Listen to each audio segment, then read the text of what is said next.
ਸਭ ਨੂੰ ਜੈ ਮਸੀਹ ਦੀ। ਜੈ ਮਸੀਹ ਦੀ, ਜੈ ਮਸੀਹ ਦੀ, ਜੈ ਮਸੀਹ ਦੀ। ਜੀ ਸਰ। ਹਾਂਜੀ, ਆਪਾਂ ਪਤਾ ਜੀ ਕਰਨ ਲੱਗੇ ਹੋਏ ਹੈਗੇ ਆ ਬਾਈਬਲ ਸਟੱਡੀ ਰਿਵਾਰਡਸ ਦੇ ਉੱਪਰ, ਤੇ ਮਸੀਹਾਂ ਨੂੰ, ਵਿਸ਼ਵਾਸੀਆਂ ਨੂੰ ਜਿਹੜੇ ਯਿਸੂ ਮਸੀਹ ਨੇ ਇਨਾਮ ਦੇਣੇ ਆ, ਇਨਾਮ ਨਾ ਤੋਹਫੇ ਦੇਣੇ ਆ। ਹਾਂ, ਤੋਹਫੇ, ਇਨਾਮ, ਅਜਰ ਰਿਵਾਰਡ। ਜੀ ਜੀ ਤੇ ਆਪਾਂ ਦੋ ਕਰ ਲਏ ਹੈਗੇ ਆ ਜੀ ਸਰ। ਤੇ ਉਹ ਸੀਗੇ, ਪਹਿਲੇ ਤਾਂ ਵਫਾਦਾਰੀ ਦਾ ਤੇ ਫਿਰ ਦੂਸਰਾ ਐਵਰ ਲਾਸਟਿੰਗ ਦਾ। ਹਾਂਜੀ, ਤੇ ਆਪਣੇ ਉਹ ਜੀਵਨ ਦਾ ਮੁਕਤ ਦਾ ਤੇ ਦੂਸਰਾ ਹੈ। ਹਾਂਜੀ, ਤੇ ਹੁਣ ਆਪਾਂ ਤੀਸਰਾ ਕਰਨ ਲੱਗੇ। ਤੀਸਰਾ ਇਹ ਵੇ ਜੀ ਕਿ ਜਿਹੜੇ ਲੋਕ ਰੂਹਾਂ ਜਿੱਤਦੇ ਨੇ, ਰੂਹਾਂ ਜਿੱਤਣ ਵਾਲਿਆਂ ਨੂੰ, ਔਰ ਇਹ ਜਿੱਤਣੀਆਂ ਗ੍ਰੇਟ ਕਮਿਸ਼ਨ ਨੇ, ਸਾਰਿਆਂ ਨੂੰ ਜਿੱਤਣੀਆਂ ਚਾਹੀਦੀਆਂ ਨੇ। ਕਿਉਂਕਿ ਦੇਖੋ, ਇਹਨਾਂ ਨੂੰ ਇੱਕ ਤਾਜ ਲੱਭਣਾ, ਪਹਿਲੇ ਤਾਜ ਦਾ ਨਾਮ ਲਿਖ ਲਓ ਬਈ। ਫਖਰ ਸਾਨੂੰ ਬੜਾ ਮਤਲਬ ਹੋਣਾ ਹੈ ਕਿ ਲਓ ਜੀ ਸ਼ੈਤਾਨ ਦੇ ਕਬਜ਼ੇ 'ਚੋਂ ਰੂਹ ਜਿੱਤੀ ਹੈ। ਫਖਰ ਤੇ ਖੁਸ਼ੀ ਦਾ ਤਾਜ। ਠੀਕ ਹੈ, ਖੁਸ਼ੀ ਦਾ ਤਾਜ। ਹਾਂ, ਖੁਸ਼ ਅਸਲ ਵਿੱਚ ਤੁਸੀਂ ਹੁਣ ਗੱਲ ਕੀਤੀ ਹੈ। ਫਸਟ ਪੀਟਰ ਚੈਪਟਰ 1 ਵਰਸ 9 ਦੇ ਵਿੱਚ, ਤੇ ਦੇਖੋ ਕੀ ਲਿਖਿਆ। ਅਸਲ ਵਿੱਚ ਸਾਡੇ ਈਮਾਨ ਦਾ ਮਕਸਦ ਹੀ ਹੈ ਰੂਹਾਂ ਦੀ ਨਿਜਾਤ। ਇਹ ਪੜ੍ਹ ਦਿਓ ਫਸਟ ਪੀਟਰ, ਕਿਉਂਕਿ ਗੱਲ ਹੋ ਰਹੀ ਸੀ ਤੇ ਇਸ ਲਈ ਇਹ ਪਹਿਲੇ ਪੜ੍ਹ ਦਿਓ ਕਿ ਰੂਹਾਂ ਜਿੱਤਣ ਵਾਲਿਆਂ ਦੀ। ਜੀ, ਪਹਿਲਾ ਪਤਰਸ 1:9। ਹਾਂਜੀ, ਹਾਂ, ਮਕਸਦ ਕੀ ਹੈ ਸਾਨੂੰ ਸਾਡੇ ਨਿਜਾਤ ਪ੍ਰਾਪਤ ਕਰਨੇ ਦਾ, ਜਾਂ ਮਸੀਹੀ ਹੋਣ ਦਾ ਮਕਸਦ ਹੁੰਦਾ ਨਾ ਹਰ ਚੀਜ਼ ਦਾ। ਜੀ ਹਾਂਜੀ, ਇਹਦੇ ਵਿੱਚ ਪਹਿਲਾ ਪਤਰਸ ਦਾ ਪਹਿਲਾ ਪੱਤਰ, ਤੇ ਉਹਦੀ ਪਹਿਲੇ ਦੀ 9 ਦੇ ਵਿੱਚ ਇਸ ਤਰ੍ਹਾਂ ਲਿਖਿਆ ਹੈ, ਅਤੇ ਆਪਣੀ ਨਿਸ਼ਚਾ ਦਾ ਫਲ ਅਰਥਾਤ ਜਾਨਾਂ ਨੂੰ ਮੁਕਤੀ ਪ੍ਰਾਪਤ ਕਰਦੇ ਹੋ। ਆਪਣੀ ਨਿਸ਼ਚਾ ਦਾ ਫਲ ਅਰਥਾਤ ਜਾਨਾਂ ਦੀ ਮੁਕਤੀ ਪ੍ਰਾਪਤ, ਜਿਹੜਾ ਅਸੀਂ ਈਮਾਨ ਯਿਸੂ 'ਚ ਰੱਖਦੇ ਹਾਂ, ਉਹਦਾ ਮਕਸਦ ਹੀ ਇਹ ਹੈ ਕਿ ਰੂਹਾਂ ਜਿੱਤਣੀਆਂ। ਸੋ ਰੂਹਾਂ ਜਿੱਤਣ ਦੇ ਲਈ ਪਹਿਲਾ ਥੈਸਲਨੀਕੀਆਂ, ਫਸਟ ਥੈਸਲੋਨੀਅਨ ਚੈਪਟਰ 2 19 ਤੇ 20 ਵਰਸ। ਪਹਿਲਾ ਥੈਸਲਨੀਕੀਆਂ ਉਹਦੇ ਦੂਸਰਾ ਪਾਰਟ, ਉਹਦੀ 19 ਤੇ 20 ਆਇਤ। ਇਹ ਪੜ੍ਹ ਦਿਓ। ਇਹ ਤਾਜ ਹੈ ਜਿਹੜਾ ਸਾਨੂੰ ਪਾਲੂਸ ਕਹਿੰਦਾ ਹੈ ਕਿ ਕੀ ਹੈ ਉਹ ਤਾਜ ਉਹਨਾਂ ਸਾਰਿਆਂ ਨੂੰ ਨਹੀਂ ਮਿਲਣਾ। ਔਰ ਇਹ ਤੇ ਇਸ ਲਈ ਇਹ ਰੂਹਾਂ ਜਿੱਤਣੀਆਂ ਹਰ ਮਸੀਹੀ ਦਾ ਕੰਮ ਹੈ। ਇਹਦੇ 'ਚ ਕੋਈ ਨਹੀਂ ਕਹਿ ਸਕਦਾ ਜੀ ਮੇਰੇ ਕੋਲ ਇਹ ਗਿਫਟ ਨਹੀਂ ਹੈ। ਹੀ ਮਕਸਦ ਇਹ ਸਾਡਾ ਵਿਸ਼ਵਾਸ ਦਾ ਸੌਰੀ ਮੈਂ ਰਿਪੀਟ ਕਰੀ ਆ ਨਹੀਂ ਕੋਈ ਗੱਲ ਨਹੀਂ। ਹਾਂ ਜੀ, ਰੂਹਾਂ ਦੀ ਨਿਜਾਤ। ਅੱਛਾ, ਉਹ ਫਿਰ ਗੱਲ ਯਾਦ ਆ ਜਾਂਦੀ। ਪਾਲੂਸ ਰਸੂਲ ਨੇ ਖੁਦਾਵੰਦ ਯਿਸੂ ਮਸੀਹ ਨੂੰ ਇੱਕ ਨਵਾਂ ਟਾਈਟਲ ਦੇ ਦਿੱਤਾ ਕਿ ਆ ਰੂਹਾਂ ਜਿੱਤਣ ਵਾਲਾ। ਹਾਂਜੀ, ਕੀ ਬਾਤ। ਸੋ ਪਲੀਜ਼ ਉਹ ਵਰਸ ਪੜ੍ਹ ਦਿਓ, ਪਹਿਲਾ ਥੈਸਲੋਨੀਅਨ ਚੈਪਟਰ 2 ਵਰਸ 19 ਤੇ 20। ਪਹਿਲਾ ਥੈਸਲੋਨੀਕੀਆਂ। ਹਾਂਜੀ, ਉਹਦੇ ਵਿੱਚ ਲਿਖਿਆ ਹੈਗਾ, ਸਾਡੀ ਆਸ ਜਾਂ ਆਨੰਦ ਜਾਂ ਅਭਿਮਾਨ ਦਾ ਮੁਕਟ ਕੌਣ ਹੈ। ਸਾਡੀ ਆਸ ਜਾਂ ਅਭਿਮਾਨ ਦਾ ਮੁਕਟ ਕੌਣ ਹੈ। ਅਭਿਮਾਨ, ਫਖਰ। ਹਾਂ, ਭਲਾ ਸਾਡੇ ਪ੍ਰਭੂ ਯਿਸੂ ਅੱਗੇ ਉਹਦੇ ਆਉਣ ਦੇ ਵੇਲੇ ਤੁਸੀਂ ਨਹੀਂ ਹੋਵੋ। ਕੀ ਤੁਸੀਂ ਨਹੀਂ ਹੋ ਬਈ? ਤੁਸੀਂ ਵੀ ਹੋ। ਹਾਂਜੀ, ਕਿਉਂ ਜੋ ਤੁਸੀਂ ਸਾਡੇ ਪ੍ਰਤਾਪ ਅਤੇ ਆਨੰਦ ਦਾ ਕਾਰਨ ਹੋ। ਸਾਡੇ ਪ੍ਰਤਾਪ, ਤੁਸੀਂ ਸਾਡੇ ਪ੍ਰਤਾਪ ਤੇ ਆਨੰਦ ਦਾ ਕਾਰਨ ਹੋ। ਹਾਂਜੀ ਬਈ ਇਹ ਉਹ ਲੋਕ ਨੇ ਜਿਹੜੇ ਗੁਨਾਹਗਾਰਾਂ ਨੂੰ ਯਿਸੂ ਨਾਲ ਮੁਲਾਕਾਤ ਕਰਾਉਂਦੇ ਰਹਿੰਦੇ ਨੇ। ਉਹ ਤਾਂ ਜੀ ਉਹ ਤਾਂ ਗ੍ਰੇਟ ਕਮਿਸ਼ਨ। ਜਦੋਂ ਇੱਥੇ ਹੁਣ ਕੋਈ ਇਸ ਤਰ੍ਹਾਂ ਅੱਜ ਕਰਦਾ ਹੈਗਾ ਤਾਂ ਆਪਣੇ ਆਪ ਹੀ ਉਦੋਂ ਹੀ ਆਨੰਦ ਤਾਂ ਉਹ ਆਪੇ ਹੀ ਇੱਥੇ ਹੀ ਆਉਣ ਲੱਗ ਪੈਂਦਾ ਹੈ। ਉੱਪਰ ਜਾ ਕੇ ਜਿਹੜਾ ਹੋਣਾ ਮੁਕਟ ਤਾਂ ਜਿਹੜਾ ਮਿਲਣਾ ਹੀ ਮਿਲਣਾ, ਖੁਸ਼ੀ ਇੱਥੇ ਹੀ ਆਨੰਦ ਆਉਣ ਲੱਗ ਪੈਂਦਾ। ਕਿਉਂਕਿ ਇਹ ਇਸ ਲਈ ਕਿ ਅਸੀਂ ਉਹਦਾ ਯਿਸੂ ਨੇ ਕਿਹਾ ਸੀ ਨਾ ਮਤੀ 28 ਦੀ 19 ਤੇ 20 ਤੇ ਮਰਕਸ 16 ਦੀ 15 ਤੇ 16 ਕਿ ਜਾਓ ਇਸ ਵਚਨ ਦਾ ਪ੍ਰਚਾਰ ਕਰੋ, ਗੁੱਡ ਨਿਊਜ਼ ਸੁਣਾਓ ਪੂਰੀ ਜਗਤ 'ਤੇ। ਤੇ ਉਹ ਮਤਲਬ ਇਹ ਹੋ ਗਿਆ ਗ੍ਰੇਟ ਕਮਿਸ਼ਨ, ਜਾਂ ਕੀ ਕਹਿ ਲਓ ਅਰਸ਼ਾਦ ਆਜ਼ਮ ਕਹਿ ਲਓ। ਇਹ ਹਰ ਬਲੀਵਰ ਦਾ ਵਹੀ ਕੰਮ ਹੈ। ਇਸ ਲਈ ਇਹ ਤਾਜ ਤੇ ਸਾਰਿਆਂ ਨੂੰ ਲੈਣਾ ਚਾਹੀਦਾ ਹੈ ਨਾ। ਯਾਨੀ ਕਿ ਇਹ ਜਦੋਂ ਕੋਈ ਬੰਦਾ ਰੂਹਾਂ ਜਿੱਤਦਾ ਹੈ, ਜਿਹੜਾ ਤਾਜ ਉਹਦੇ ਕੋਲ ਮਿਲਦਾ ਨਾ, ਉਹਦੇ ਵਿੱਚ ਇੱਕ ਇੱਕ ਰੂਹ, ਇੱਕ ਇੱਕ ਮੋਤੀ ਵਾਲੀ ਗੱਲ ਪਰੋਈ ਜਾਏਗੀ। ਇਸ ਲਈ ਇੱਥੇ ਤੇ ਪਤਾ ਲੱਗੇ ਜਾਂ ਨਾ ਲੱਗੇ, ਤੁਸੀਂ ਵਚਨ ਪ੍ਰੀਚ ਕਰ ਰਹੇ ਹੋ, ਗੁੱਡ ਨਿਊਜ਼ ਸੁਣਾ ਰਹੇ ਹੋ, ਲੇਕਿਨ ਇਹ ਉਹ ਰੂਹਾਂ ਜਿਹੜੀਆਂ ਜਿੱਤੀਆਂ ਨੇ ਪਾਕ ਰੂਹ ਦੀ ਮਦਦ ਨਾਲ, ਉਹ ਤੁਹਾਡੇ ਤਾਜ ਵਿੱਚ ਇੱਕ ਮੋਤੀ ਦੇ ਤੌਰ ਤੇ ਉਹ ਚਮਕਣਗੀਆਂ।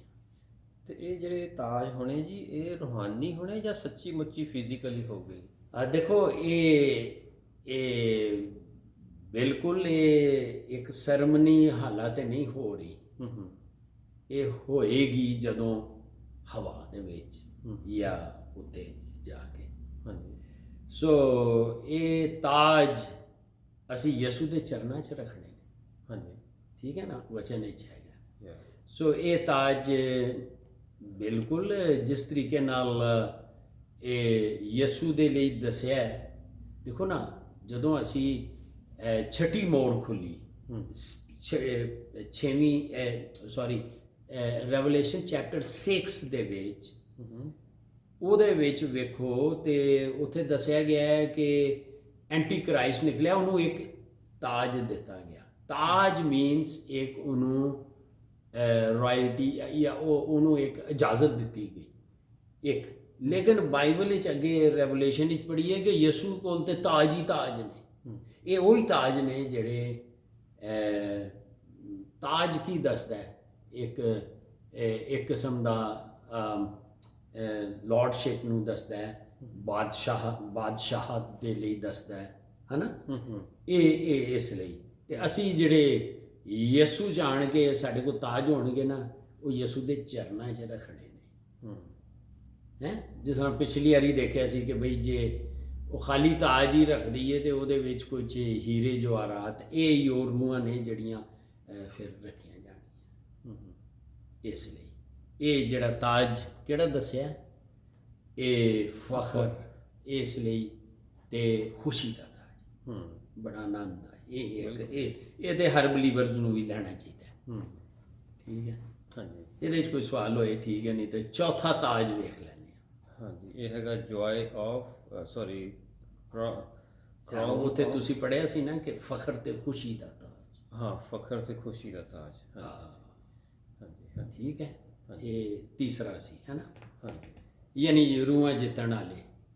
ਇਸ ਲਈ ਉਹ ਕਿਹਾ ਗਿਆ ਹੈ ਕਿ ਇਹ ਜਿਹੜੇ 7 ਤਾਜ ਨੇ, ਇੱਕ ਮਸੀਹੀ ਵੀ ਲੈ ਸਕਦਾ ਹੈ ਨਾ। ਹਾਂਜੀ। ਇਹ ਡਿਪੈਂਡ ਕਰਦਾ ਹੈ ਕਿ ਉਹ ਕਿੰਨਾ ਕਮਿਟਡ ਹੈ। ਹਾਂਜੀ।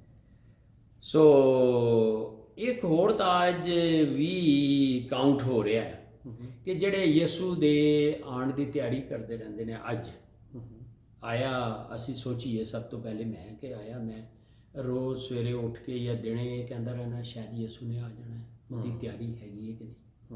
ਜਾਂ ਦੁਆ ਕੀਤੀ ਤੇ ਦੁਨੀਆ ਦੇ ਕੰਮਾਂ 'ਚ ਲੱਗ ਗਏ ਹਾਂ। ਇਹ ਵੀ ਇੱਕ ਤਾਜ ਹੈ। ਇਸ ਲਈ ਅਸੀਂ ਰੋਜ਼ ਹਰ ਲਮੇ ਯਿਸੂ ਹੁਣ ਆ ਜਾਣਾ ਹੈ, ਜਿਸ ਤਰ੍ਹਾਂ ਲੱਗਣ ਲੱਗੀ ਹੁੰਦੀ ਹੈ ਨਾ।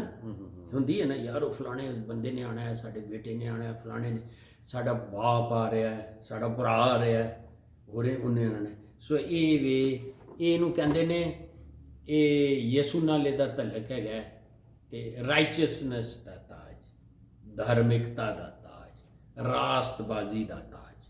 ਦੂਸਰਾ ਤਮੋਥੀਅਸ 4:8 ਅਗਰ ਤੁਸੀਂ ਦੇਖੋ ਤੇ ਅਬਰਾਨੀਓ 9:28। ਸੋ ਇਹ ਉਹਨਾਂ ਲੋਕਾਂ ਲਈ ਹੈ ਜਿਹੜੇ ਯਿਸੂ ਦਾ ਜ਼ਹੂਰ ਜਾਂ ਜ਼ਾਹਿਰ ਹੋਣ ਦੀ ਤਿਆਰੀ ਕਰਦੇ ਰਹਿੰਦੇ। ਔਰ ਇਹ ਮੈਂ ਤੁਸੀਂ ਸੋਚੀਏ ਕਿ ਵਾਕਈ ਅਸੀਂ ਰੋਜ਼ ਇਹ ਵੇਖਦੇ ਹਾਂ ਕਿ ਯਿਸੂ ਨੇ ਆਉਣਾ ਹੈ, ਜਾਂ ਇਹ ਵੀ ਇੱਕ ਤਾਜ ਹੈ। ਇਹ ਸਾਰਾ ਰਿਕਾਰਡ ਹੁੰਦੇ ਆ ਕਿ ਕੌਣ ਤਿਆਰੀ ਕਰਦਾ ਹੈ। ਯਿਸੂ ਜੀ ਆ ਜਾਓ, ਆ ਯਿਸੂ ਆ, ਰੂਹ ਤੇ ਦੁਲਹਨ ਕਹਿੰਦੀ ਹੈ ਆ, ਹਨਾ। ਹਾਂ, ਆਪਾਂ ਪ੍ਰਕਾਸ਼ ਪੋਥੀ ਅੰਦਰ ਪੜਿਆ ਹੋਣਾ। ਹਾਂ, ਬਿਲਕੁਲ। ਇਸ ਲਈ ਤੇ ਪਾਕ ਭੋਜ ਵੀ ਕਿਉਂ ਲੈਂਦੇ ਆ? ਹਾਂਜੀ। ਉਸ ਦੇ ਆਉਣ ਦੀ, ਆਪਣੇ ਉਹਦੀ ਮੌਤ ਦਾ ਔਰ ਉਸ ਦੇ ਆਉਣ ਦੀ ਇੰਤਜ਼ਾਰ ਦੇ ਵਿੱਚ ਜਿੰਨਾ ਚਿਰ ਨਹੀਂ ਹੁੰਦਾ। ਕੱਲ ਤੁਸੀਂ ਹੋਲੀ ਕਮਿਊਨੀਅਨ ਚਰਚ 'ਚ ਦੇ ਰਹੇ ਸੋ, ਉਹਦੇ 'ਚ ਤੁਸੀਂ ਗੱਲ ਦੱਸੀ ਹੈ ਤਾਂ ਮੈਂ ਤੁਹਾਨੂੰ ਪੁੱਛਿਆ। ਹਾਲੇਲੂਇਆ। ਸੋ ਇਸ ਲਈ ਹਰ ਵੇਲੇ ਇਹ ਦੇਖ ਲਓ। ਦੂਸਰਾ ਟਿਮੋਥੀ ਕੀ ਸੀ? ਦੂਜਾ ਟਿਮੋਥੀ 4:8 ਕਿ ਜਿਹੜੇ ਉਹਦੇ ਇੰਤਜ਼ਾਰ ਤੇ ਅਬਰਾਨੀਓ 9:28 ਇਹ ਪੜ੍ਹ ਦਿਓ। ਹਾਂਜੀ। ਹਾਂਜੀ ਹਾਲੇਲੂਇਆ। ਦੂਜਾ ਟਿਮੋਥੀ 4 ਦੀ 8 ਦੇ ਵਿੱਚ ਇਸ ਤਰ੍ਹਾਂ ਲਿਖਿਆ ਹੈਗਾ, ਦੂਜਾ ਤਮੋਥੀਅਸ 4 ਦੀ 8, ਹਾਂਜੀ।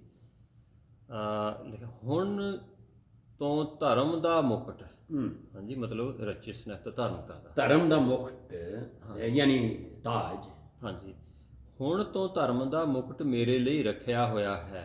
ਸਾਨੂੰ ਹੁਣ ਵੀ ਯਕੀਨ ਹੋਣਾ ਚਾਹੀਦਾ। ਹਾਂ, ਹਾਂਜੀ, ਤੁਹਾਡੇ ਲਈ ਵੀ ਰੱਖਿਆ ਹੋਇਆ ਜੀ, ਜਿਹੜੇ ਤੁਸੀਂ ਸੁਣ ਰਹੇ ਹੋ। ਪੜ੍ਹਦੇ ਹੋ ਤੇ ਉਹਦੇ ਵਿੱਚ ਪਾਲੂਸ ਕਹਿ ਰਿਹਾ ਹੈ, ਹਾਂਜੀ, ਜਿਹੜਾ ਪ੍ਰਭੂ ਜੋ ਧਰਮੀ ਨਿਆਈ ਹੈ, ਹਾਂ, ਉਸ ਦਿਨ ਮੈਨੂੰ ਦੇਵੇਗਾ, ਤੁਹਾਨੂੰ ਵੀ ਦੇਵੇਗਾ, ਅਤੇ ਕੇਵਲ ਮੈਨੂੰ ਹੀ ਨਹੀਂ ਸਗੋਂ ਇਸ ਲਈ ਮੈਂ ਕਹਿ ਰਿਹਾ ਸਾਂ, ਪਾਲੂਸ ਕਹਿ ਰਿਹਾ ਯਾਰ ਇਹ ਮੇਰੇ ਲਈ ਹੈ, ਮਤਲਬ ਉਹ ਦੱਸ ਰਿਹਾ ਮੇਰਾ ਈਮਾਨ, ਲੇਕਿਨ ਕਹਿੰਦਾ ਘਬਰੋ ਨਾ, ਉਹ ਤੁਹਾਨੂੰ ਵੀ ਦੇ ਪਰ ਕਿਹਨਾਂ ਨੂੰ, ਹਾਂਜੀ, ਜਿਹੜੇ ਉਹਦੇ ਆਉਣ ਦਾ ਇੰਤਜ਼ਾਰ ਕਰ ਰਹੇ। ਹਾਂਜੀ, ਮੈਨੂੰ ਹੀ ਨਹੀਂ ਸਗੋਂ ਉਹਨਾਂ ਸਭਨਾਂ ਨੂੰ ਵੀ ਜਿਨ੍ਹਾਂ ਉਹਨਾਂ ਦੇ ਪ੍ਰਕਾਸ਼ ਹੋਣ ਨੂੰ ਪਿਆਰਾ ਜਾਣਿਆ, ਮਤਲਬ ਉਹਦੇ ਆਉਣ ਨੂੰ ਪਿਆਰਾ ਜਾਣਿਆ, ਬੜੇ ਪਿਆਰ ਨਾਲ ਇੰਤਜ਼ਾਰ ਕਰ ਰਹੇ ਆ। ਇਹ ਨਾ ਬੜੀ ਗੱਲ ਜੇ, ਇਹ ਹਨੂਕ ਸੀ ਆਦਮ ਦੀ ਲੜੀ ਦਾ 10ਵੀਂ ਲੜੀ ਦੇ, ਹਾਂ, ਠੀਕ ਹੈ। ਹਾਂਜੀ, ਉਹਨੇ ਨਾ ਉੱਥੇ ਲਿਖਿਆ ਉਤਪਤੀ ਦੇ ਵਿੱਚ ਕਿ ਉਹ ਖੁਦਾ ਨੂੰ ਪਿਆਰਾ, ਮਤਲਬ ਯਹੋਵਾ ਨੂੰ ਬੜਾ ਮਤਲਬ ਉਹ ਪਿਆਰਾ ਸੀਗਾ, ਤੇ ਇਸ ਲਈ ਉਹਨੇ ਉਹਨੂੰ ਚੁੱਕ ਲਿਆ। ਹਾਂ, ਯਹੂਦਾ ਦੇ ਖੱਤ ਦੀ 14 ਆਇਤ ਵੇਖੋ, ਤੇ ਉਹਨੇ ਇਹ ਵੀ ਉਦੋਂ ਹੀ ਇੰਤਜ਼ਾਰ ਕਰ ਰਿਹਾ ਸੀ। ਲੋਕ ਕਹਿੰਦੇ ਸਨ ਤੇ ਪ੍ਰਭੂ ਯਿਸੂ ਨੂੰ ਤੇ ਆਏ 2000 ਸਾਲ ਹੋਇਆ, ਨਹੀਂ, ਇਹ ਪ੍ਰਕਾਸ਼ ਸ਼ੁਰੂ ਤੋਂ ਖੁੱਲਿਆ ਦਾ ਸੀ। ਔਰ ਯਹੂਦਾ ਦੇ ਖੱਤ ਦੇ ਵਿੱਚ 14 ਆਇਤ ਵਿੱਚ ਲਿਖਿਆ ਹੈ ਕਿ ਹਨੂਕ ਜਿਹੜਾ ਆਦਮ ਦੀ 10ਵੀਂ ਪੁਸ਼ਤ ਤੇ ਸੀ, ਉਹਨੇ ਇਹ ਭਵਿਸ਼ਵਾਣੀ ਜਾਂ ਭਵਿੱਖਬਾਣੀ ਜਾਂ ਪ੍ਰੋਫਸੀ ਜਾਂ ਨਬੂਤ ਕੀਤੀ ਕਿ ਖੁਦਾਵੰਦ ਯਿਸੂ ਆ ਰਿਹਾ ਤੇ ਉਹਦੇ ਨਾਲ ਲੱਖਾਂ ਕਰੋੜਾਂ ਧਰਮੀ ਆ ਰਹੇ ਹੈ। ਆ ਜਿਹੜਾ ਹਲੇ ਹੋਣਾ ਹੈ, ਉਹ ਪਹਿਲੇ ਉਹਨੂੰ ਰੱਬ ਨੂੰ ਉਹਨੂੰ ਪਤਾ ਸੀ, ਭੇਦ ਖੋਲ ਦਿੱਤਾ। ਹਾਂਜੀ, ਯਾਨੀ ਸ਼ੁਰੂ ਵਿੱਚ ਪਦਾਇਸ਼ ਜੈਨਸਿਸ ਦੇ ਵਿੱਚ ਪਤਾ ਸੀ, ਤੇ ਅੱਜ ਸਾਨੂੰ ਜਿਹੜਾ ਸਾਰਾ ਕੁਝ ਹੈ, ਸਾਨੂੰ ਵੀ ਉਮੀਦ ਰੱਖਣੀ ਚਾਹੀਦੀ। ਇਸ ਲਈ ਉਹ ਪਿਆਰਾ ਸੀ ਯਿਸੂ ਦੇ ਨਾਲ। ਕੀ ਬਾਤ ਹੈ, ਉਹ ਜਿਹੜਾ ਉਹਦਾ ਇੰਤਜ਼ਾਰ ਕਰਦਾ ਰਹਿੰਦਾ ਹੈ ਉਹਦੇ। ਬਿਲਕੁਲ, ਠੀਕ ਹੈ। ਹਾਂਜੀ, ਆਪਾਂ ਪੜ੍ਹਨਾ ਸੀਗਾ ਜੀ ਇਬਰਾਨੀਆਂ 9 ਦੀ 28, ਹਾਂਜੀ, ਉਹਦੇ ਵਿੱਚ ਲਿਖਿਆ ਹੈ, ਤਿਵੇਂ ਮਸੀਹ ਵੀ ਬਹਾਲਿਆ ਤੇ ਪਾਪਾਂ ਨੂੰ ਚੁੱਕਣ ਲਈ ਇੱਕੋ ਹੀ ਵਾਰ ਚੜਾਇਆ ਗਿਆ, ਅਤੇ ਉਹਨਾਂ ਉੱਤੇ ਜਿਹੜੇ ਉਹਦੀ ਉਡੀਕ ਕਰਦੇ ਹਨ, ਪਾਪ ਦੇ ਕੰਮ ਤੋਂ ਅੱਡ ਹੋ ਕੇ ਮੁਕਤੀ ਲਈ ਦੂਈ ਵਾਰ ਪ੍ਰਗਟ ਹੋਵੇਗਾ। ਹਾਂਜੀ, ਦੂਜੀ ਵਾਰੀ ਪ੍ਰਗਟ ਹੋਵੇਗਾ। ਇਹ ਥੋੜੀ ਟ੍ਰਾਂਸਲੇਸ਼ਨ ਹੈਗੀ ਡੂੰਗੀ ਪੰਜਾਬੀ। ਕਿੰਗ ਜੇਮਸ ਵਿੱਚ ਪੜ੍ਹ ਦਿਓ, ਓਕੇ, ਕਿਉਂਕਿ ਹੁਣ ਜ਼ਰਾ ਕਲੀਅਰ ਹੋ ਜਾਏ ਨਾ। ਹਾਂ, ਕਿ ਪਹਿਲੀ ਵਾਰੀ ਤੇ ਉਹ ਆਇਆ ਤਾਂ ਕਿ ਪਾਪਾਂ ਦੀ ਮਾਫੀ ਹੈ, ਹਾਂਜੀ, ਉਸ ਨਜਾਤ ਦੇ ਕੰਮ ਕਰਨ। ਹੁਣ ਜਦੋਂ ਆਏਗਾ, ਉਹਨਾਂ ਨੂੰ ਜਿਹੜੀ ਉਹਦੇ ਰਾਹ ਤੇ ਵਹਿੰਦੇ ਨੇ, ਉਹਨਾਂ ਲਈ ਆਏਗਾ, ਉਹਨਾਂ ਨੂੰ ਚੁੱਕ ਕੇ ਲੈ ਜਾਏਗਾ। ਹਾਂਜੀ ਜੀ, ਹਾਂਜੀ, ਆਪਾਂ ਪੜ੍ਹਦੇ ਹਾਂ ਜੀ ਆਪਣੇ ਇੰਗਲਿਸ਼ ਦੇ ਵਿੱਚ, ਕਿੰਗ ਜੇਮਸ ਵਿੱਚ ਲਿਖਿਆ, ਹੀਬਰੂ 9:28 ਦੇ ਵਿੱਚ ਲਿਖਿਆ ਹੈਗਾ, so Christ was once offered to bear the sins of many, and unto them that took for him shall he appear the second time without sin unto salvation. ਦੁਬਾਰਾ ਅੱਛਾ, ਹੁਣ ਇਹਦੇ ਵਿੱਚ ਕੋਈ ਗੱਲਬਾਤ ਹੈ ਤੇ ਫਿਰ ਅੱਗੇ ਅਸੀਂ ਪੰਜਵਾਂ ਤਾਜ ਵੇਖ ਲਈਏ। ਠੀਕ ਹੈ ਜੀ, ਹਾਂਜੀ, ਪੰਜਵਾਂ ਤਾਜ ਬਈ ਸੱਚੇ ਜਿਹੜੇ ਜੀ ਪਲੀਜ਼ ਹੈ ਜੀ, ਧਾਰਮਿਕਤਾ ਦੀ ਗੱਲ ਕਰ ਰਹੇ ਆ ਨਾ ਤੁਸੀਂ ਜੀ, ਤੇ ਇਹ ਕੀ ਸਿਰਫ ਉਹਨਾਂ ਨੂੰ ਹੀ ਮਿਲੇਗਾ ਧਾਰਮਿਕਤਾ, ਜਿਹੜੇ ਵੇਟ ਕਰ ਰਹੇ ਆ, ਜਿਹੜੇ ਵਿਸ਼ਵਾਸ ਨਾਲ ਧਾਰਮਿਕਤਾ ਜਿਹੜੀ ਦੇਖੋ ਧਰਮੀ ਦੇ ਸਾਰੇ ਠਹਿਰਾਏ ਗਏ। ਹਾਂਜੀ, ਉਹ ਤਾਂ ਹੋ ਗਿਆ। ਹੁਣ ਉਹ ਧਰਮੀਆਂ ਨੂੰ ਵਿੱਚ ਇਹ ਦੇਖਿਆ ਜਾ ਰਿਹਾ ਹੈ ਕਿ ਵੀ ਕਿਹੜੀਆਂ ਤਾਜ ਕਿਹਨੂੰ ਮਿਲੇਗਾ। ਅਗਰ ਇੱਕ ਧਰਮੀ ਬੰਦਾ ਹੈ, ਉਹਨੂੰ ਚਾਹੀਦਾ ਹੈ ਕਿ ਉਹ ਵੀ ਰੈਵਲੇਸ਼ਨ ਜਾਂ ਪ੍ਰਕਾਸ਼ ਉਹਦੇ ਅੰਦਰ ਖੁੱਲਿਆ ਹੋਣਾ ਚਾਹੀਦਾ ਹੈ। ਠੀਕ ਹੈ। ਹਾਂਜੀ ਤੇ ਇਸ ਲਈ ਉਹ ਲੋਕ ਜਿਹੜੇ ਯਿਸੂ ਦੇ ਆਉਣ ਦੀ ਕਰ ਰਹੇ ਨੇ, ਉਹਨਾਂ ਨੇ ਇਹ ਕੀ ਪਤਾ ਹੈ ਇੱਕ ਧਰਮੀ ਹੈ ਯਾਨੀ ਇਹ ਤੁਸੀਂ ਬੜਾ ਅੱਛਾ ਪੁਆਇੰਟ ਦੱਸਿਆ ਕਿ ਯਾਨੀ ਧਾਰਮਿਕਤਾ ਦਾ ਤਾਜ, ਠੀਕ ਹੈ। ਧਾਰਮਿਕਤਾ ਦਾ ਤਾਜ, ਤੇ ਇੱਥੇ ਜਿਹੜੀ ਵਰਸਿਸ ਅਸੀਂ ਪੜ੍ਹੀਆਂ ਨੇ ਉਹਦੇ 'ਚ ਇਹ ਵੇ ਕਿ ਕੰਡੀਸ਼ਨ ਇਹਦੇ ਵਿੱਚ ਇਹ ਵੇ ਕਿ ਉਹ ਯਿਸੂ ਦਾ ਇੰਤਜ਼ਾਰ ਵੀ ਕਰ ਰਹੇ ਨੇ ਕਿ ਨਹੀਂ ਕਰ ਰਹੇ। ਬਾਕੀਆਂ ਨੂੰ ਵੀ, ਧਰਮੀਆਂ ਨੂੰ ਵੀ ਹੋਰ ਇਹ 7 ਤਾਜ ਜਿਹੜੇ ਨੇ, ਜਿਸ ਤਰ੍ਹਾਂ ਅਸੀਂ ਕਿਹਾ ਕਿ ਇਹ ਇੱਕ ਮਸੀਹੀ ਜੇ ਇਹ ਸਾਰੀਆਂ ਗੱਲਾਂ ਉੱਤੇ ਤਿਆਰੀ ਕਰਨ ਡਿਆ, ਉਹ 7 ਤਾਜ ਲੈ ਸਕਦਾ ਹੈ। ਹੋ ਸਕਦਾ ਇੱਕ ਧਰਮੀ ਬੰਦਾ ਹੈ, ਉਹ ਯਿਸੂ ਦੇ ਆਣੇ ਦੇ ਬਾਰੇ 'ਚ ਨਹੀਂ ਪਰਵਾਹ ਕਰ ਰਿਹਾ।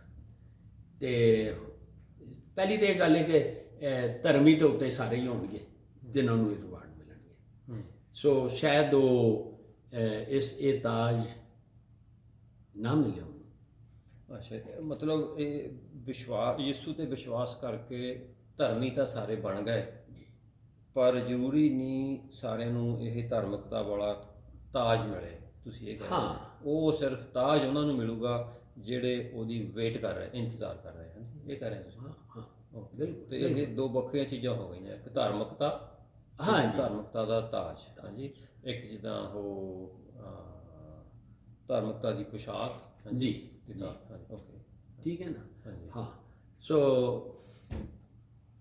ਇਹ ਅੱਗੇ ਚੱਲੀਏ ਜਾਂ ਇਹਦੇ ਵਿੱਚ ਹੋਰ ਨਹੀਂ ਕੋਈ ਹੋਰ ਗੱਲ? ਤੇ ਧਾਰਮਿਕਤਾ ਦਾ ਇੱਕ ਤਾਜ ਹੋ ਗਿਆ ਕਿ ਧਾਰਮਿਕਤਾ ਦੀ ਡਰੈਸ? ਹਾਂਜੀ, ਡਰੈਸ ਤੇ ਲੱਭ ਜਾਣੀ ਹੈ ਸਾਰਿਆਂ ਨੂੰ। ਹਾਂ ਓਕੇ, ਇਹ ਜਿਹਨੂੰ ਗਲੋਰੀਫਾਈ ਬਾਡੀ ਕਹਿੰਦੇ ਨੇ, ਹਾਂਜੀ ਹਾਂਜੀ, ਠੀਕ ਹੈ ਨਾ। ਹਾਂਜੀ, ਉਹ ਤੇ ਮਿਲ ਜਾਣਾ ਹੈ। ਗੱਲ ਤਾਜਾਂ ਦੀ ਹੋ ਰਹੀ ਹੈ, ਜਿਹੜੇ ਇਹ ਤਾਜ ਯਿਸੂ ਦੇ ਚਰਨਾਂ 'ਚ ਰੱਖਣੇ ਨੇ, ਹਾਂਜੀ ਠੀਕ ਹੈ। ਹਾਂਜੀ, ਇਹ ਨਹੀਂ ਕਿ ਭਈ ਹੁਣ ਮੇਰੇ ਕੋਲ ਇੰਨੇ ਤਾਜ ਨੇ, ਉਹਨੇ ਯਿਸੂ ਨੂੰ ਅਸੀਂ ਪ੍ਰੈਜ਼ੈਂਟ ਕਰਨਾ ਹੈ ਤਾਜ ਉਹਦੇ ਚਰਨਾਂ 'ਚ ਰੱਖਣੇ ਜੀ।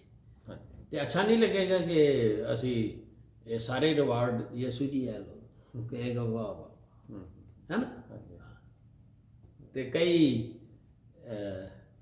ਮੇਰੇ ਵਰਗੇ ਤੇ ਨਹੀਂ, ਅਸੀਂ ਤੇ ਕੋਸ਼ਿਸ਼ ਕਰਨੇ ਆ ਸਾਰੇ ਖਾਲੀ ਹੁਣ ਤਾਜ ਬਗੈਰ ਇਹਦੇ ਰੱਖਣੇ। ਸ਼ਰਮ ਵੀ ਆਣੀ ਹੈ ਕਿ ਯਾਰ ਕੁਝ ਕਰ ਲਿਆ ਹੁੰਦਾ ਹੈ, ਬਾਕੀਆਂ ਨੇ ਕੀਤਾ।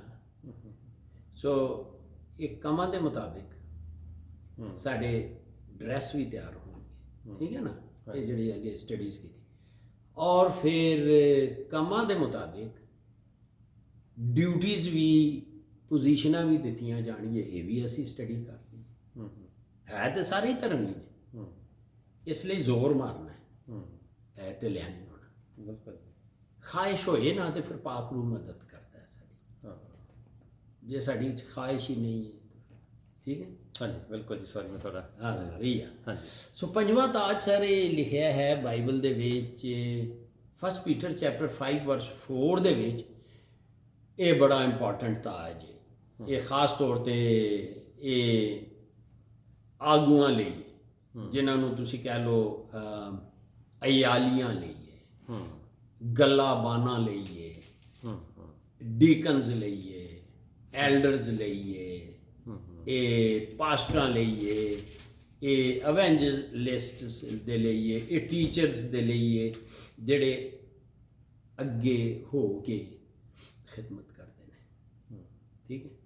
ਇਹ ਪਹਿਲਾ ਪਤਰਸ ਉਹਦੇ 'ਚ ਦੇਖ ਲਓ। ਹਾਂਜੀ, ਪਹਿਲਾ ਪਤਰਸ 5 ਦੀ 4 ਦੇ ਵਿੱਚ ਇਸ ਤਰ੍ਹਾਂ ਲਿਖਿਆ ਹੈ ਜੀ,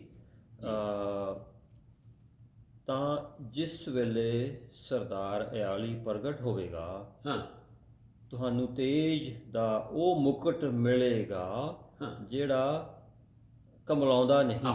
ਸੋ ਪੰਜਵਾਂ ਤੇਜ ਦਾ, ਉਹ ਕਮਲਾਉਂਦਾ ਨਹੀਂ, ਉਹਦਾ ਮਤਲਬ ਤੇਜ ਫਿੱਕਾ ਨਹੀਂ ਪਏਗਾ, ਨਹੀਂ ਪਏਗਾ, ਠੀਕ ਹੈ। ਕਿਉਂਕਿ ਇਹ ਉਹ ਲੋਕ ਨੇ ਜਿਹੜਾ ਕਿ ਡੈਨੀਅਲ 12 ਦੀ 3 ਵਿੱਚ ਲਿਖਿਆ ਹੈ। ਖਾਸ ਤੌਰ ਤੇ ਜਿਹੜੇ ਟੀਚਰਸ ਨੇ, ਜਿਹੜੇ ਕਲਾਮ ਸਿਖਾਉਂਦੇ ਨੇ ਔਰ ਯਿਸੂ ਕੋਲ ਲੋਕਾਂ ਨੂੰ ਲੈ ਕੇ ਆਉਂਦੇ ਨੇ। ਇਹ ਉੱਥੇ ਲਿਖਿਆ ਹੈ ਕਿ ਉਹ ਸਿਤਾਰਿਆਂ ਦੀ ਮਾਨੰਦ ਆਕਾਸ਼ ਉੱਤੇ ਚਮਕਣਗੇ। ਇਹ ਰਿਵਾਰਡ ਹੈ ਜਿਨ੍ਹਾਂ ਦੀ ਕੋਸ਼ਿਸ਼ ਨਾਲ ਬਥੇਰੇ ਧਰਮੀ ਬਣ ਗਏ ਹੂੰ ਹੈ। ਉਹ ਸਾਰੇ ਇਹ ਵੀ ਇੱਕ ਦੱਸਿਆ। ਸੋ ਇਹ ਤੇਜ ਦਾ ਤਾਜ, ਹੂੰ ਇਹ ਪੰਜਵਾਂ ਹੈਗਾ ਜਿਹੜਾ ਕਿ ਡੀਕਨਸ ਲਈ ਹੈ, ਐਲਡਰਾਂ ਲਈ ਹੈ, ਪਾਸਟਰਾਂ ਲਈ ਹੈ, ਹੂੰ ਐਵੈਂਜਲਿਸਟ ਲਈ ਹੈ, ਪ੍ਰੋਫਿਟਸ ਲਈ ਹੈ, ਫਾਈਵ ਫੋਲਡ ਮਿਨਿਸਟਰੀ 'ਚ ਦੇਖ ਲਓ, ਰਸੂਲਾਂ ਲਈ ਹੈ, ਉਸਤਾਦਾਂ ਲਈ ਹੈ, ਇਹ ਸਾਰੇ ਇਹਦੇ ਵਿੱਚ ਜੀ। ਹਾਂਜੀ। ਤੇ ਆਪਾਂ ਜੀ ਪੜ੍ਹ ਲਈਏ ਆਪਣੇ ਡੈਨੀਅਲ ਦਾ ਹੀ ਪੜ੍ਹ ਲਈਏ। ਹਾਂਜੀ ਹਾਂਜੀ ਡੈਨੀਅਲ 12:3। ਬਾਂਝ ਦਿੱਤੇ। ਹਾਂਜੀ ਹਾਂਜੀ ਉਹਦੇ ਵਿੱਚ ਡੈਨੀਅਲ 12:3 ਦੇ ਵਿੱਚ ਇਸ ਤਰ੍ਹਾਂ ਲਿਖਿਆ ਹੈ ਜੀ, ਪਰ ਉਹ ਜਿਹੜੇ ਬੁੱਧੀਮਾਨ ਉਹ ਜਿਹੜੇ ਬੁੱਧਵਾਨ ਹਨ, ਹਾਂਜੀ, ਅਤੇ ਅੰਬਰ ਦੇ ਪ੍ਰਕਾਸ਼ ਵਾਂਗ ਚਮਕਣਗੇ। ਅੰਬਰ ਤੇ। ਹਾਂਜੀ ਹਾਂਜੀ। ਅਤੇ ਉਹ ਜਿਨ੍ਹਾਂ ਦੇ ਉਦਮ ਨਾਲ ਢੇਰ ਸਾਰੇ ਧਰਮੀ ਬਣ ਗਏ, ਤਾਰਿਆਂ ਵਾਂਗਰ ਜੁਗੋ ਜੁਗ ਤਿੱਕਰ। ਹਾਂਜੀ ਇਹ ਡੈਨੀਅਲ ਲਿਖ ਰਿਹਾ। ਹਾਂਜੀ ਜਿਨ੍ਹਾਂ ਦੇ ਕਾਰਨ ਮਤਲਬ ਆਪਣੇ ਬਚ ਗਏ। ਇਹ ਸਾਰੇ ਜਿਹੜੇ ਨੇ ਨਾ ਇਹ ਤੇਜ ਹੈ। ਹਾਂਜੀ ਜਲਾਲ ਦਾ ਤਾਜ। ਠੀਕ ਹੈ। ਇਹ ਉਹਨਾਂ ਨੂੰ ਮਤਲਬ ਮੈਂ ਜਿਸ ਤਰ੍ਹਾਂ ਦੱਸਿਆ ਕਿ ਇਹਦੇ ਮੁਤਾਬਿਕ ਹੀ ਉਹਨਾਂ ਦੀ ਪੋਜੀਸ਼ਨਾਂ ਹੋਣਗੀਆਂ ਉੱਤੇ। ਇਸ ਲਈ ਹੁਣ ਹੀ ਜ਼ੋਰ ਮਾਰ ਲਈਏ, ਖੁਦਾ ਨੇ ਸਾਨੂੰ ਟਾਈਮ ਦਿੱਤਾ ਹੈ ਔਰ ਢਿੱਲੇ ਨਾ ਪਈਏ। ਤੇ ਆ 7 ਨੇ ਹੈ ਤੇ 7 ਨੂੰ ਲੈ ਲਈਏ। ਹਾਂਜੀ ਠੀਕ ਹੈ। ਹਾਂਜੀ ਬਿਲਕੁਲ। ਤੇ ਫਿਰ ਉਹਦੇ ਬਾਅਦ ਇੱਕ ਹੋਰ ਇਹਦੇ ਨਾਲ ਕਨੈਕਟਡ ਹੀ ਹੈ। ਉਹ ਪਹਿਲਾ ਪਤਰਸ 5:2 ਤੋਂ 4 ਤੇ ਹੁਣ 4 ਪੜ੍ਹੇ ਸਨ। ਹਾਂਜੀ ਭਈ ਇਹਦੇ ਵਿੱਚ ਹਰ ਇਮਾਨਦਾਰ ਜਿਹੜਾ ਨਾ ਉਹ ਇਹਨਾਂ ਸ਼ਾਮਲ ਹੋ ਸਕਦਾ ਹੈ। ਫਸਟ ਪੀਟਰ ਚੈਪਟਰ 2 ਵਰਸ 11 ਤੇ ਵੇਖੋ ਜ਼ਰਾ, ਪਹਿਲਾ ਪਤਰਸ 2 ਦੀ ਗਿਆ, ਹਰ ਇਮਾਨਦਾਰ ਇਹਦੇ ਸ਼ਾਮਲ ਹੋ ਸਕਦਾ। ਇਹ ਜਿਹੜੇ ਮੈਂ ਬੋਲੇ ਨੇ ਆਗੂ ਇਹ ਠੀਕ ਹੈ, ਲੇਕਿਨ ਇਹਦੇ ਵਿੱਚ ਚੋਇਸ ਓਪਨ ਹੈ ਕਿ ਉਹ ਵੀ ਲੋਕ ਇਹਦੇ ਵਿੱਚ ਜਲਾਲ ਦੇ ਤਾਜ ਵਿੱਚ ਸ਼ਾਮਲ ਹੋ ਸਕਦੇ ਨੇ ਹੈ। ਤੇ ਜਿਹੜੇ ਗਾਲਬ ਆਉਣ ਵਾਲੇ ਹੁੰਦੇ। ਹਾਂ ਹਾਂਜੀ। ਸੋ ਇਹ ਐਕਚੁਅਲੀ 6ਵਾਂ ਮਤਲਬ ਗੱਲ ਮਤਲਬ ਜਿਹੜੇ ਜਿੱਤ ਪ੍ਰਾਪਤ ਕਰਦੇ ਨੇ। ਹਾਂਜੀ ਇਹ ਦੇਖ ਲਓ ਇਹ ਪਹਿਲਾ ਪਤਰਸ 2 ਦੀ 11 ਵੇਖਿਓ ਜ਼ਰਾ। ਹਾਂਜੀ ਪੜ੍ਹਦੇ ਹਾਂ ਜੀ। ਪਹਿਲਾ ਪਤਰਸ ਜੀ 2 ਦੀ 11। ਹਾਂਜੀ ਕੁਛ ਲਿਖਿਆ ਹੈ, ਹੇ ਪਿਆਰਿਓ, ਮੈਂ ਤੁਹਾਡੇ ਅੱਗੇ ਬੇਨਤੀ ਕਰਦਾ ਹਾਂ ਕਿ ਤੁਸੀਂ ਪਰਦੇਸੀ ਅਤੇ ਮੁਸਾਫਰ ਹੋ ਕੇ ਸਰੀਰਕ ਕਾਮਨਾ ਤੋਂ ਪਰੇ ਰਹੋ, ਜਿਹੜੀਆਂ ਜਾਨ ਨਾਲ ਲੜਦੀਆਂ ਹਨ। ਮਤਲਬ ਇਹ ਜਿੱਤ ਪ੍ਰਾਪਤ ਕਰਨ ਵਾਲੀ ਹੈ ਇਸ ਤਰ੍ਹਾਂ। ਔਰ ਦੂਸਰਾ ਸੀ ਪਹਿਲਾ ਪਤਰਸ 5:2 ਤੋਂ 4, ਉਹ ਵੀ ਦੁਬਾਰਾ ਪੜ੍ਹ ਦਿਓ। ਸੋ ਇਹ 6ਵੇਂ ਦੇ ਵਿੱਚ ਅਸੀਂ ਕਾਊਂਟ ਕਰ ਲੈਂਦੇ ਹਾਂ ਕਿ ਪਹਿਲਾ ਪਤਰਸ 5:2 ਤੇ 4 ਜੀ 2 ਤੋਂ 4 ਹਾਂਜੀ ਜੀ ਉਸ ਵਿੱਚ ਲਿਖਿਆ ਹੈਗਾ ਕਿ ਤੁਸੀਂ ਪਰਮੇਸ਼ਰ ਦੇ ਉਸ ਇੱਜ਼ਤ ਦੀ ਜੋ ਤੁਹਾਡੇ ਵਿੱਚ ਹੈ ਚਰਵਾਹੀ ਕਰੋ, ਪਰ ਲਾਚਾਰੀ ਨਾਲ ਨਹੀਂ, ਸਗੋਂ ਖੁਸ਼ੀ ਨਾਲ, ਪਰਮੇਸ਼ਰ ਦੀ ਇੱਛਾ ਅਨੁਸਾਰ, ਅਤੇ ਨਾ ਝੂਠੇ ਨਫੇ ਦੇ ਕਾਰਨ, ਸਗੋਂ ਮਨ ਦੀ ਚਾਹ ਨਾਲ, ਅਤੇ ਉਹਨਾਂ ਉੱਤੇ ਜਿਹੜਾ ਤੁਹਾਡੇ ਸਪੁਰਦ ਹਨ ਹੁਕਮ ਨਾ ਚਲਾਓ, ਸਗੋਂ ਇੱਜ਼ਤ ਦੇ ਲਈ ਨਮੂਨਾ ਬਣੋ। ਹਾਂਜੀ ਤਾਂ ਜਿਸ ਵੇਲੇ ਸਰਦਾਰ ਇਆਲੀ ਪ੍ਰਗਟ ਹੋਵੇਗਾ ਤਾਂ ਤੁਹਾਨੂੰ ਤੇਜ ਦਾ ਉਹ ਮੁਕਟ ਮਿਲੇਗਾ ਜਿਹੜਾ ਕਬਲਾਉਂਦਾ ਨਹੀਂ। ਸੋ ਇਹ ਭੇਡਾਂ ਨੇ ਯਿਸੂ ਦੀਆਂ। ਇਸ ਲਈ ਭੇਡਾਂ ਕਿਸੇ ਪਾਸਟਰ ਚਰਚ ਦੀਆਂ ਨਹੀਂ ਹੁੰਦੀਆਂ। ਹਾਂਜੀ ਇਸ ਲਈ ਇਹ ਕਿਹਾ ਗਿਆ ਹੈ ਕਿ ਜਿਹੜੀਆਂ ਭੇਡਾਂ ਤੁਹਾਡੇ ਹਵਾਲੇ ਨੇ ਉਹਨਾਂ ਨੂੰ ਧਿਆਨ ਨਾਲ, ਉਹਨਾਂ ਨੂੰ ਕਦੀ ਵੀ ਕੰਡੈਮ ਨਹੀਂ ਕਰਨਾ। ਕਦੀ ਵੀ ਤੁਸੀਂ ਚਰਚ 'ਚ ਮੈਸੇਜ ਦੇ ਰਹੇ ਹੋ, ਟੀਚਿੰਗ ਦੇ ਰਹੇ ਹੋ, ਤੇ ਉਹਨਾਂ ਨੂੰ ਇਹ ਨਹੀਂ ਕਹਿਣਾ ਨਕਮੇ ਹੋ, ਉਹ ਤੁਸੀਂ ਇੰਝ ਹੋ ਉਂਝ ਹੋ। ਨੋ ਉਹ ਭੇਡਾਂ ਨੇ ਯਿਸੂ ਦੀਆਂ। ਯਿਸੂ ਨੇ ਆਪਣੇ ਕੀਮਤੀ ਪਵਿੱਤਰ ਲਹੂ ਨਾਲ ਖਰੀਦੀਆਂ, ਬੜੀਆਂ ਕੀਮਤੀ ਆ। ਉਹਨੇ ਆਪਣਾ ਕੀਮਤੀ ਲਹੂ ਨਾ ਲਹੂ ਖਰੀਦਿਆ। ਹੈ, ਉਹ ਉਹਨਾਂ ਯਿਸੂ ਦੇ ਸਾਹਮਣੇ ਉਹ ਪਵਿੱਤਰ ਆ। ਹਾਂਜੀ, ਆਪਾਂ ਉਹਨਾਂ ਨੂੰ ਕੰਡੈਮ ਨਹੀਂ ਕਰ ਸਕਦੇ, ਹੈ ਹੀ ਨਹੀਂ ਹੈਗਾ ਜੀ ਉਹ ਤਾਂ। ਹਾਂਜੀ ਬਾਈ ਜੀ ਮੂਸਾ ਨੇ ਨਾ ਹਾਂਜੀ ਇੱਕ ਵਾਰੀ ਹਾਂਜੀ ਜਦੋਂ ਉਹ ਮੁਲਕੇ ਮਿਸਰ ਚੋਂ ਨਿਕਲ ਰਹੇ ਸਨ, ਹੂੰ ਇਹ ਕੌਮ ਤੇ ਠੀਕ ਹੈ ਜਿੰਜ ਵੀ ਸੀ, ਤੁਹਾਨੂੰ ਪਤਾ ਬੜੀਆਂ ਗੱਲਾਂ ਕਰਦੇ ਸਨ ਸਾਨੂੰ, ਉਹਨਾਂ ਨੂੰ ਤੇ ਮਿਸਰ ਦੀਆਂ ਹੰਡੀਆਂ ਵੀ ਯਾਦ ਆਉਂਦੀਆਂ ਸਨ, ਉਹ ਸਾਨੂੰ ਕਿੱਥੇ ਕੱਢ ਲਿਆ ਇਹ ਕੀਤਾ ਉਹ। ਇੱਕ ਵਾਰੀ ਉਹਨਾਂ ਕਿਹਾ ਇਹ ਤਾਂ ਕੌੜਾ ਪਾਣੀ ਚਾਹੀਦਾ ਹੈ, ਤੇ ਖੁਦਾ ਨੇ ਕਿਹਾ ਮੂਸਾ ਨੂੰ ਇਸ ਚਟਾਨ ਨੂੰ ਕਹਿ। ਉਹ ਮੂਸਾ ਤੇ ਹਾਰੂਨ ਨੇ ਅੱਗੇ ਦੋ ਵਾਕਿਆਤ ਨੇ, ਇੱਕ ਜਗ੍ਹਾ ਉਹਨੇ ਲਾਠੀ ਮਾਰਨੀ ਸੀ, ਇੱਕ ਜਗ੍ਹਾ ਕਹਿਣਾ ਸੀ। ਉਹ ਕਹਿਣ ਦੀ ਬਜਾਏ ਲਾਠੀ ਮਾਰ ਦਿੱਤੀ। ਦੂਸਰਾ ਗ੍ਰੰਥੀਆਂ 'ਚ ਲਿਖਿਆ ਕਿ ਉਹ ਚਟਾਨ ਯਿਸੂ ਸੀ ਜਿਹਨੂੰ ਕੁੱਟਦੇ ਰਹੇ, ਤੇ ਨਾਲ ਹੀ ਉਹਨੇ ਇੱਕ ਬੋਲ ਬੋਲੇ ਕਿ ਆਏ ਬਾਗੀਓ ਰਬੈਲ ਕੀ ਕਹਿਣਾ, ਰਿਬੈਲੀਅਸ। ਉਹ ਇਸ ਵਜ੍ਹਾ ਤੋਂ ਸਾਮਸ ਦੇ ਵਿੱਚ ਲਿਖਿਆ ਹੈ, ਮੂਸਾ ਦਾ ਬਿਆਨ ਹੈ ਕਿ ਇਸ ਗੱਲ ਤੋਂ ਖੁਦਾ ਨੇ ਮੂਸਾ ਨੂੰ ਵੀ ਪ੍ਰੋਮਿਸ ਲੈਂਡ ਵਿੱਚ ਨਹੀਂ ਜਾਣ ਦਿੱਤਾ। ਸੋ ਬੀ ਕੇਅਰਫੁਲ। ਭੇਡਾਂ ਗੰਦ ਵੀ ਪਾਉਂਦੀਆਂ ਨੇ, ਭੇਡਾਂ ਨੂੰ ਚਰਚ ਵਿੱਚ ਜਿਹੜੇ ਮੈਂਬਰ ਨੇ ਉਹ ਭੇਡਾਂ ਨਹੀਂ ਜਿਸ ਉਹਨਾਂ ਨੂੰ ਭਾਈ ਜੀ ਜਿਹੜੇ ਵੀ ਇਸ ਲਈ ਜਿਹੜੇ ਟੀਚਿੰਗ ਦਿੰਦੇ, ਮੈਂ ਕਹਿਣਾ ਨਹੀਂ ਚਾਹੁੰਦਾ ਸਾਰਿਆਂ ਦੀ ਇੱਜ਼ਤ ਕਰਨਾ, ਕਦੀ ਵੀ ਚਰਚ ਖੁਦਾ ਚਰਚ ਦੇ ਨਾਲ ਕੰਸਰਨ ਹੈਗਾ, ਉਹ ਉਹਦੀਆਂ ਭੇਡਾਂ ਨੇ। ਔਰ ਉਹ ਗੱਲ ਹੀ ਤੁਸੀਂ ਮੁਕਾ ਦਿੱਤੀ ਹੈ, ਉਹ ਯਿਸੂ ਨੇ ਬੜਾ ਕੀਮਤੀ ਲਹੂ ਨਾਲ ਉਹਨਾਂ ਨੂੰ ਖਰੀਦਿਆ। ਬਿਲਕੁਲ ਲਿਖਿਆ ਕੀ ਤੁਸੀਂ ਨਹੀਂ ਜਾਣਦੇ, ਤੁਸੀਂ ਕੀਮਤ ਨਾਲ ਖਰੀਦੇ ਗਏ ਹੋ। ਪਹਿਲਾ ਗ੍ਰੰਥੀਆਂ 3 ਦੇ ਵਿੱਚ ਵੀ ਜ਼ਿਕਰ ਹੈ, ਤੇ ਪਹਿਲਾ ਗ੍ਰੰਥੀਆਂ 6 ਦੀ 19 ਤੇ 20 ਚ ਵੀ ਬਹੁਤ ਜ਼ਬਰਦਸਤ। ਇਸ ਲਈ ਜਿਸ ਤਰ੍ਹਾਂ ਦੇ ਵੀ ਹਨ, ਯਿਸੂ ਦੇ ਲਈ ਬਹੁਤ ਪਿਆਰੀਆਂ ਹਨ। ਹਾਂਜੀ, ਤੇ ਜਿਹਨੂੰ ਯਿਸੂ ਖੁਦ ਪਿਆਰ ਕਰਦਾ ਤਾਂ ਅਸੀਂ ਕਿਸ ਤਰ੍ਹਾਂ, ਬਿਲਕੁਲ ਇਹ ਧਿਆਨ ਰੱਖਣਾ ਜੀ। ਹਾਂਜੀ, ਤੇ ਬਾਈ ਜੀ ਅੱਗੇ 7ਵਾਂ ਇੱਕ ਤਾਜ ਹੋ ਰਿਹਾ। ਠੀਕ ਹੈ, ਇਹ 6ਵਾਂ ਕਿੱਧਰ ਗਿਆ ਜੀ? 6ਵਾਂ ਜਿਹੜਾ ਹੈ ਉਹ ਇਹਦੇ ਨਾਲ ਹੀ ਕਨੈਕਟਡ ਹੈਗਾ, ਜਿਹਦੀ ਗੱਲ ਹੁਣ ਅਸੀਂ ਕਰ ਰਹੇ ਸਾਂ। ਠੀਕ ਹੈ ਜੀ, ਕਿ ਇਹ ਜਿੱਤ ਪ੍ਰਾਪਤ ਕਰਨੇ ਵਾਲੇ ਵੀ ਇਹਨਾਂ ਵਿੱਚ ਸ਼ਾਮਲ ਹੋ ਸਕਦੇ ਨੇ ਜਿਹੜੇ, ਠੀਕ ਹੈ। 7ਵਾਂ ਜਿਹੜਾ ਹੈ ਨਾ ਜੀ, ਉਹ ਵੇ ਸ਼ਹੀਦਾਂ ਦਾ, ਜਿਨ੍ਹਾਂ ਸ਼ਹਾਦਤੀਆਂ ਦਿੱਤੀਆਂ, ਉਹਨਾਂ ਦੀ ਵੀ ਤਾਂ ਬੜੀ ਗੱਲ ਹੈ ਨੇ। ਰੈਵਲੇਸ਼ਨ 2 ਦੀ 9 ਤੋਂ 11, 9 ਦੀ 2 ਤੋਂ ਨਹੀਂ, ਰੈਵਲੇਸ਼ਨ ਮੁਕਾਸ਼ਵਾ ਪ੍ਰਕਾਸ਼ ਦੀ ਪੋਥੀ 2 ਦੀ 9 ਤੋਂ 11 ਦੇ ਵਿੱਚ, ਉਹ ਜਿਨ੍ਹਾਂ ਨੇ ਆਪਣੀ ਜ਼ਿੰਦਗੀਆਂ ਯਿਸੂ ਦੇ ਲਈ ਉਹਨਾਂ ਸ਼ਹੀਦ ਕਰ ਦਿੱਤੀਆਂ, ਸ਼ਹਾਦਤੀਆਂ ਦੇ ਦਿੱਤੀਆਂ, ਜਾਂ ਜਿਨ੍ਹਾਂ ਦਿੱਤੀਆਂ ਨੇ ਜਾਂ ਨਹੀਂ ਵੀ ਦਿੱਤੀਆਂ, ਉਹ ਕਹਿੰਦੇ ਨੇ ਯਾਰ ਉਹ ਯਿਸੂ ਦੀ ਖਾਤਰ ਜੇ ਮੈਨੂੰ ਮੌਤ ਵੀ ਆ ਜਾਏ।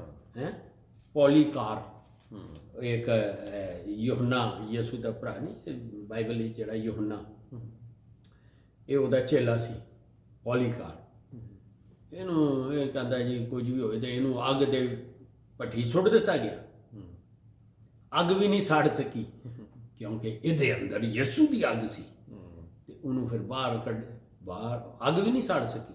ਸਟੇਡੀਅਮ ਸੀਗਾ, ਉੱਥੇ ਲੋਕ ਫੇਰੇ ਮਾਨ ਲਿਆਏ। ਸੋ ਇਹ ਜਿਹੜਾ ਹੈ ਨਾ, ਇਸ ਲਈ ਪਾਲੂਸ ਵੀ, ਔਰ ਉਹ ਬਾਅਦ ਵਿੱਚ ਇਹਨੂੰ ਬਾਹਰ ਕੱਢ ਕੇ ਤੇ ਕਤਲ ਕਰ ਦਿੱਤਾ, ਤਾਂ ਮਰਿਆ। ਇਹ ਉਹ ਜਿਨ੍ਹਾਂ ਜ਼ਿੰਦਗੀਆਂ ਯਿਸੂ ਦੇ ਲਈ ਵਕਫ ਕੀਤੀਆਂ ਨੇ, ਅੰਦਰੋਂ ਫੈਸਲਾ ਕੀਤਾ ਤਾਂ ਉਹ ਜਾਣਿਆ ਉਹ ਯਿਸੂ ਦੀ ਖਾਤਰ ਮਰਨਾ ਵੀ ਪੈ ਗਿਆ ਤੇ ਗੱਲ ਹੀ ਕੋਈ ਨਹੀਂ।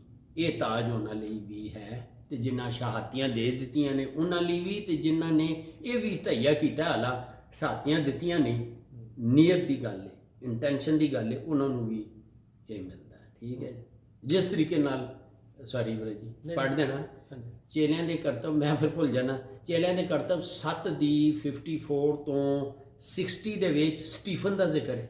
ਸਟਿਫਨਸ, ਉਹਦਾ ਦੇਖੋ, ਉਹਨੂੰ ਪਰਵਾਹੀ ਕੋਈ ਨਹੀਂ, ਸਟੋਨਿੰਗ ਹੋ ਰਹੀ ਹੈ, ਪਥਰਾਓ ਹੋ ਰਿਹਾ ਹੈ, ਤੇ ਅਸਮਾਨ ਖੁੱਲ ਗਿਆ, ਤੇ ਉਹ ਕੀ ਕਹਿੰਦਾ ਹੈ ਕਿ ਉਹ ਮੈਂ ਪ੍ਰਭੂ ਯਿਸੂ ਨੂੰ ਪਿਤਾ ਦੇ ਸੱਜੇ ਹੱਥ ਬੈਠੇ ਹੋਏ ਦੇਖਣਾ, ਤੇ ਉਹਨੇ ਦੁਆ ਕੀਤੀ, ਆਏ ਯਿਸੂ ਜੀ, ਖੁਸ਼ੀ ਨਾਲ। ਔਰ ਇਹ ਸਟਿਫਨੈਸ ਮਰਦਿਆਂ ਸਾਊਲ ਖਲੋਤਾ ਦਾ ਸੀ, ਲੋਕਾਂ ਨੇ ਉਹਦੇ ਪੈਰਾਂ 'ਚ ਕੱਪੜੇ ਸੁੱਟੇ ਸਨ, ਜਿਹੜਾ ਪਾਲੂਸ ਬਾਅਦ ਵਿੱਚ ਬਣਿਆ, ਔਰ ਉਹਨਾਂ ਨੇ ਉਹ ਵੇਖਣ ਡਿਆ ਸੀ। ਅਸਲ ਇਹ ਸਟਿਫਨੈਸ ਮਰਦਿਆਂ ਇੱਕ ਪਾਲੂਸ ਨੂੰ ਜਨਮ ਦੇ ਗਿਆ। ਹਾਲੇਲੂਇਆ। ਯਾਨੀ ਸਾਊਲ ਤੋਂ ਪਾਲੂਸ। ਸੋ ਇਹ ਵੀ ਇੱਕ ਨਵੇਂ ਨੇਮ ਦਾ ਉਹਨਾਂ 'ਤੇ ਬੜੀਆਂ ਸ਼ਹਾਦਤੀਆਂ ਦਿੱਤੀਆਂ ਗਈਆਂ ਨੇ, ਤੁਹਾਨੂੰ ਪਤਾ ਹੈ। ਯਿਸੂ ਨੇ ਕਿਹਾ ਨਬੀਆਂ ਨੂੰ ਵੀ ਇਹਨਾਂ ਨੇ ਮਾਰਿਆ, ਕਤਲ ਕੀਤਾ। ਸੋ ਇਹ ਪਲੀਜ਼ ਦੇਖ ਲਓ ਤੁਸੀਂ। ਸੋ ਇਹ ਵੇ ਤਾਜ, ਸ਼ਹੀਦਾਂ ਦਾ ਤਾਜ। ਹਾਂ, ਤੇ ਆਪਾਂ ਸਗਾ ਜੀ ਪ੍ਰਕਾਸ਼ ਦੀ ਪੋਥੀ 2 ਦੀ 9 ਤੋਂ 11 2 ਦੀ।